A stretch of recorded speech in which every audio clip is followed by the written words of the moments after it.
Olá, alunos Univesp, bem-vindos ao nosso curso de cálculo.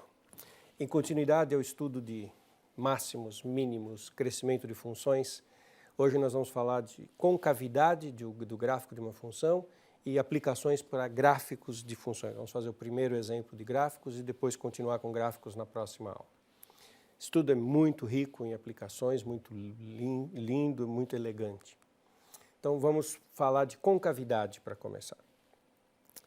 Vocês estão familiarizados com a ideia de concavidade no estudo de gráficos de funções do segundo grau. Desde o ensino médio vocês ouvem essa palavra que a função do segundo grau ax² mais bx mais c, o gráfico tem concavidade para cima ou concavidade para baixo, dependendo do A ser positivo ou do A ser negativo. A positivo, concavidade para cima, A negativo, concavidade para baixo. Observe que, como é natural no contexto do ensino médio, as coisas não são muito formalizadas rigorosamente. No ensino médio não se define o que é concavidade para cima ou para baixo. A ideia lá é intuitiva e funciona muito bem. Nós vamos fazer a coisa um pouquinho mais precisa, um pouquinho mais rigorosa. Concavidade é uma coisa que está associada à posição relativa do gráfico e da reta tangente. Então eu posso dar uma definição de concavidade do seguinte jeito. Concavidade é para cima, num determinado ponto, se o gráfico fica acima da reta tangente, numa vizinhança daquele ponto. E a concavidade é para baixo, se o gráfico fica abaixo da reta tangente. Então a noção de concavidade é essa e está relacionada com a posição relativa entre o gráfico da função e a reta tangente. Vamos dar uma olhadinha numa ilustração disso. Está aqui uma função x², que é a parábola de concavidade para cima. Olha a reta tangente e olha a função. Reta tangente toca na função, num determinado ponto, e a função fica para cima da reta tangente. Está vendo? Para cada x, o valor da função é maior do que o valor da reta tangente. A reta tangente está para baixo. Isso vale, no caso da x², em todo ponto. Ela tem concavidade para cima em todo o seu domínio. Se você pegar reta tangentes em outras partes do gráfico, você vai ver que essa coisa se mantém. A reta tangente fica abaixo do gráfico da função. Então, por que x² tem concavidade para cima? Porque em todo o seu domínio. Porque em todos os pontos a reta tangente fica abaixo do gráfico da função. Exatamente como está ilustrado aqui. Pensa na função 4 menos x². Parábola, coeficiente do x² negativo, que é que a gente dizia lá no ensino médio, concavidade para baixo. Por que agora, com a definição de concavidade, a gente diz que a concavidade é para baixo? Olha as retas tangentes e o gráfico da função. Como que se posicionam reta tangente e gráfico? Qual é a posição relativa entre a reta tangente e o gráfico? Ora, a reta tangente está para cima do gráfico. Você pega a reta tangente nesse ponto. Em qualquer outro ponto, a curva azul, a reta azul, está para cima da parábola vermelha, certo? Então é isso que é concavidade para cima ou para baixo. Um teorema importante é o seguinte: se tiver uma função de classe C2, o que é mesmo? Função de classe C2, derivada contínua, derivada primeira e segunda contínuas. Se a derivada segunda é positiva, o gráfico da função tem concavidade para cima. Muitas vezes a gente simplifica a frase dizendo que a função tem concavidade para cima. Na verdade, concavidade, por ser uma noção gráfica e está associada com a reta tangente, é mais uma propriedade do gráfico do que da função, mas a gente usa a expressão para os dois objetos. A gente fala que o gráfico tem concavidade e que a função tem concavidade. Se a segunda derivada é negativa, o gráfico da função, ou a própria função, tem concavidade para baixo. Certo? Esse é um teorema importante. Vou dar alguns exemplos, então, de uso desse teorema. x², que a gente acabou de ver, a derivada é 2x. A segunda derivada é 2, estritamente positiva sempre. E a função tinha concavidade para cima. Acabamos de ver o gráfico com concavidade para cima. O exemplo 4 menos x². 4 menos x², a derivada é menos 2x, a segunda derivada é menos 2, sempre negativa, e a função tem concavidade para baixo. Certo? Olha esse exemplo x². A derivada é 3x2, e a segunda derivada é 6x. Se x é positivo, 6x é positivo, segunda derivada é positivo, e a concavidade é para cima. Se x é negativo, 6x é negativo. A segunda derivada é negativa, concavidade para baixo. No x igual a zero, a segunda derivada é zero. A primeira é zero e a segunda é zero. E o que ocorreu no x igual a zero? A concavidade passou de para cima para baixo. Mudou a concavidade. Um ponto onde ocorre mudança de concavidade chama-se ponto de inflexão. Ele pode ser inflexão horizontal ou não. A concavidade pode mudar sem que essa reta tangente seja zero no ponto. No caso concreto da x ao cubo, a nossa função mudou de concavidade com concavidade horizontal, com reta tangente horizontal, por isso ele é um ponto de inflexão horizontal. Vamos dar uma olhadinha nesse gráfico. Está aqui x ao cubo. Olha como que ele se comporta, então. Para x positivo, o gráfico fica acima da reta tangente, concavidade para cima. Para x negativo, ele fica para baixo da reta tangente, então a concavidade é para baixo. E no x igual a zero, nós temos um ponto de inflexão horizontal, porque a reta tangente é horizontal, e por que inflexão? Porque mudou de concavidade para baixo, passou para concavidade para cima. E esse é o conceito de ponto de inflexão. Tá? Isso é muito importante a gente conhecer bem. Exemplo, vamos fazer o gráfico da função x ao cubo menos 3x. E aí eu vou mostrar uma série de coisas que eu queria discutir com vocês. Então, fazer gráfico de uma função. As ferramentas que nós desenvolvemos, todos os teoremas, aquele teorema que falava do sinal da derivada, dizer se a função é crescente ou decrescente. Aquele teorema da segunda derivada para dizer se é máximo ou mínimo. O critério da segunda derivada para saber se a concavidade é para baixo ou para cima. Os estudos anteriores que nós havíamos feito de funções, saber se os limites de uma função para determinados pontos. Eu vou juntar tudo isso e desenvolver uma maneira de obter o gráfico de uma função, de expressar o gráfico de uma função. Claro que a gente, no mundo cotidiano, muitas vezes usa softwares para fazer gráficos de funções. Eu vou fazer toda uma análise aqui algébrica, usando cálculo, e na hora de fazer o slide que vai mostrar o gráfico para vocês, eu estou usando um software. Isso a gente vai fazer na vida normal. O fato de ter um software que faz um gráfico não invalida a construção conceitual que nós estamos fazendo, muito pelo contrário. É através desta construção conceitual que nós, de fato, entendemos a estrutura do comportamento daquela função, entendemos em profundidade o que ocorre com aquela função.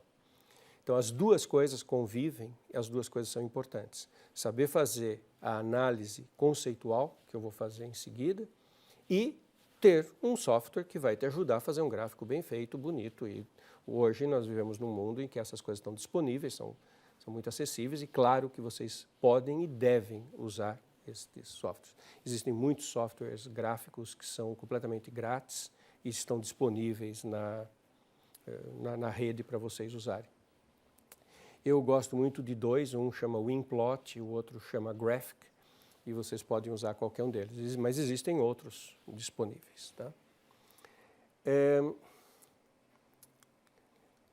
Quando vocês forem pensar nisso, no gráfico de uma função, vocês devem ter em mente quais são as propriedades da função que vocês devem destacar. Primeira coisa fundamental é olhar o domínio. Nem toda função está definida na reta toda, e na próxima aula vamos fazer mais gráficos, nós vamos voltar a esse ponto. Tem funções cujo domínio não é a reta toda e é importantíssimo olhar esses pontos onde a função não está bem definida para poder entender como que ela se comporta numa vizinhança desses pontos. As raízes são fundamentais. Raízes são os pontos onde corta o eixo do x, são os pontos onde a função se anula. na grande maioria das aplicações científicas e tecnológicas, saber onde que aquela grandeza, onde que aquela variável se anula é uma coisa importante do ponto de vista da análise, do conhecimento daquela entidade, daquela grandeza.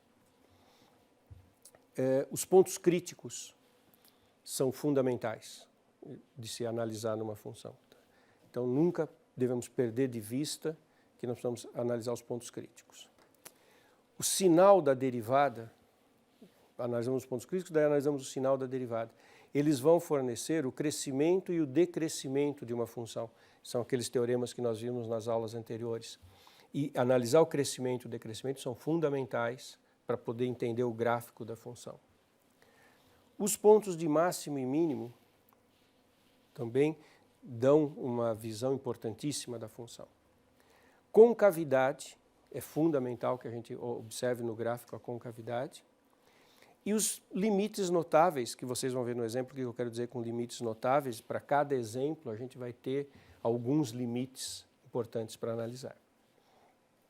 Tudo isso é básico para a gente entender o comportamento da função. E tudo isso é conceitual e ele está em paralelo ao gráfico propriamente dito, como eu acabei de dizer. Às vezes, algumas dessas coisas não têm. Nós vamos ter exemplos de funções que não têm raízes.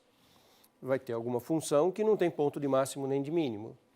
Mas a gente tem que analisar a função e perceber se ela tem ou não tem. E entender por que ela tem ou não tem. Ok? Então vamos ver num exemplo simples, é o primeiro exemplo, como é que como é que a gente analisa isso. Domínio da nossa função, x² menos 3x, não há nenhuma condição de existência. Então, o domínio simplesmente é toda a reta real. E isso tem um impacto na hora de fazer o gráfico. Eu sei que o gráfico vai estar definido para toda a reta, o gráfico não vai ter interrupções, o gráfico não vai ter pedaços em que eu não tenho gráfico. Se eu tivesse aqui uma raiz quadrada, talvez o meu domínio fosse só uma semi-reta, só teria gráficos num pedaço da reta. Se eu tivesse uma condição de existência, uma divisão, talvez tivesse pontos onde a função não está definida e que não apareceriam no gráfico. Como o domínio é toda a reta, eu tenho que, já sei que quando eu terminar eu terei um gráfico definido para todos os valores reais de x. Não tendo nenhum problema de condição de existência, eu vou analisar sempre dois limites. Os limites no infinito. O limite da função para x tendendo a mais infinito e para x tendendo a menos infinito. Por que isso é importante? Porque quando eu fizer o gráfico, quando eu olhar para o gráfico, ao ter esses limites, eu vou estar sabendo o que está acontecendo com a minha função na extrema direita do gráfico e na extrema esquerda. A gente interrompe o desenho do gráfico. Quando você faz o gráfico, você interrompe num ponto. Essa informação te diz o que vai acontecer para além daquele ponto, certo? Bom, x3 menos 3x é um polinômio, quando x vai para mais infinito, o x3 é o valor dominante, vai para mais infinito, então isso é mais infinito. E quando x vai para menos infinito, x3 é o dominante, como é potência ímpar e o x está indo para menos infinito, negativo, isso vai para menos infinito e então eu já sei como é que esse gráfico vai se comportar. O extremo direito dele vai para cima, para mais infinito, e o extremo esquerdo vai para baixo, para menos infinito. Certo? Bom, seguindo. Raízes. Quero saber se a minha função tem raízes. Igualo a zero e tento resolver. Essa função tem 3 raízes. E isso é um problema de equações algébricas. Então, e já fazer um comentário aqui que vale também para os limites ou para cálculo de raiz. Aquela descrição que eu acabei de fazer, olha, quando nós formos fazer o gráfico de uma função, nós vamos analisar tudo isso. Ela vale para qualquer função e ela é riquíssima e muito forte, porque ela permite você fazer o gráfico de qualquer função. Se você refletir um pouquinho, aquela descrição que eu acabei de fazer, ela se aplica a qualquer função. Entender o domínio, os limites, entender a concavidade, o crescimento. Quer dizer, essa ferramental, ele te permite entender o gráfico de qualquer função. Quais são as barreiras? Quais são as dificuldades? Fazer as contas que estão indicadas no meio do processo. Nem sempre é fácil fazer o domínio. Aqui, achar as raízes, cair numa equação de grau 3. Eu posso ter um exemplo na mão muito complicado, que quando eu tentar fazer a equação para achar as raízes, eu não consiga fazer com essa facilidade com que está nesse slide. Bom, isso é um problema. Quer dizer, a primeira coisa, vamos separar o método de uma dificuldade pontual. O método é geral, posso ter dificuldades pontuais. Mas voltando aqui no cálculo, e se essa equação for complicada? A gente tem métodos numéricos para resolver essa equação e achar as raízes. No caso, basta pôr o x em evidência, x2 menos 3 dá x igual a 0, x2 menos 3 igual a 0, e as raízes são 0 e mais ou menos raiz de 3. Então, achei as raízes. Já achei os domínio, os limites, raízes. Então, sei onde o gráfico corta o eixo das abscissas. Derivada. Derivada de x3 menos 3x é 3x2 menos 3. Pontos críticos igual a 0. 3x2 menos 3 igualado a 0. x2 igualado a 1, x igual a mais ou menos 1. Então, eu tenho dois pontos críticos, no mais e no menos 1. Eu já sei que nesses pontos a reta tangente será horizontal. São dois pontos críticos. Aqui está a derivada com duas raízes. Essa não é a função, hein? Isso aqui é a derivada, 3x2 menos 3. Ela tem duas raízes aqui. E o sinal é uma parábola de concavidade para cima. Negativa, positiva, positiva. Então, derivada é positiva para x menor que menos 1 e positiva para x maior que 1. E derivada é negativa entre menos 1 e 1. Isso me traz uma informação sobre quem mesmo? Sobre crescimento da função. Ela é estritamente crescente para x menor que menos 1 ou para x maior que 1. E estritamente decrescente entre menos 1 e 1. Isso vai se refletir no gráfico daqui a pouco. Máximo ou mínimo? Segunda derivada, 6x, certo? A primeira derivada é 3x2 menos 3, a segunda derivada é 6x. No x igual a menos 1, a segunda derivada é menos 6, máximo local. Segunda derivada negativa, máximo local. X igual a 1, a segunda derivada é mais 6, positivo, mínimo local. Concavidade, a segunda derivada é 6x, ela é positiva para x positivo, portanto a nossa função tem concavidade para cima. A segunda derivada, 6x, é negativa para x negativo, concavidade para baixo. X igual a 0 é um ponto de inflexão, pois o gráfico muda de concavidade em x igual a 0. Então, x igual a 0 é ponto de inflexão. Não é ponto crítico. Os pontos críticos são menos 1 e 1, mas é ponto de inflexão. E como a f' de x, 3x2 menos 3, então f' de 0 é menos 3, não é um ponto de inflexão horizontal. É um ponto de inflexão não horizontal. Nós vamos ver no gráfico que há uma mudança de concavidade, mas não é uma mudança de concavidade num ponto com reta tangente horizontal, porque ele não é crítico. Isso é muito bonito. Bom, agora vamos juntar tudo isso no gráfico. E vou destacar. Olha aqui, as raízes. Menos raiz de 3, 0 e mais raiz de 3. Pontos críticos, menos 1 e 1. E nós já tínhamos visto que o menos 1 era máximo e o 1 era mínimo. Então, olha só. Nossa função vai ter que passar por esses 5 pontos, tendo aqui um máximo local, aqui um mínimo local. O limite é mais infinito, o limite é menos infinito. Está começando a desenhar o gráfico. A gente sabe as concavidades, a gente sabe o crescimento e decrescimento. A gente sabe que ela cresce até o máximo, decresce entre o máximo e o mínimo e cresce depois. A gente sabe que a concavidade é para cima depois do zero e que a concavidade é para baixo antes do zero. A gente sabe que o zero é ponto de inflexão. A gente sabe que o limite lá é mais infinito, o limite aqui é menos infinito. Então, o gráfico é isso que está aqui. Quem fez esse gráfico foi um software, mas eu sabia que tudo isso ia ter que aparecer porque eu tinha tido a compreensão do gráfico. Olha só, o máximo, o mínimo, locais, não é mínimo global. Observa que aqui é um ponto de inflexão e que não é um ponto de inflexão horizontal. Concavidade está para baixo, agora a concavidade ficou para cima. E a inclinação do gráfico é menos 3. A reta tangente não é horizontal. Então, ponto de inflexão não horizontal. As raízes, limite mais infinito, limite menos infinito.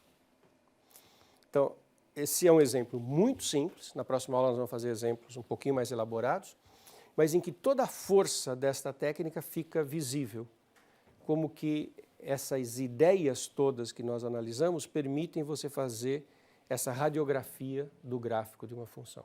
Isso é muito bonito, não é? Ficamos por aqui hoje.